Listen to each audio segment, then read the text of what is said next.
Kedua tersangka digelandang ke rumah tahanan kelas 2A Ambon oleh Kejaksaan Tinggi Maluku selama 20 hari ke depan. Penahanan kedua tersangka dilakukan usai menjalani pemeriksaan pada 23 Oktober 2023. Tersangka SPPD fiktif berinisial YZ merupakan bendahara sekretariat Kabupaten Maluku Barat Daya. YZ diduga melakukan sejumlah manipulasi data perjalanan dinas tahun 2017 hingga 2018 untuk keuntungan pribadi dan merugikan negara 1,56 miliar rupiah.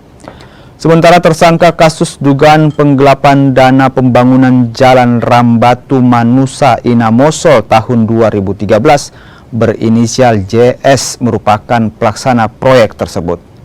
Atas tindakannya negara dirugikan 7 miliar dari total nilai proyek 30 miliar rupiah.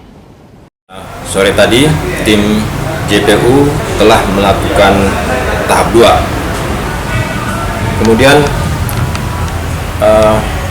yang bersangkutan ditahan selama 20 hari ke depan dan JPU mempersiapkan berkas perkara yang bersangkutan untuk segera dilimpahkan ke Pengadilan Tipikor kelas 1A Ambon. Demikian.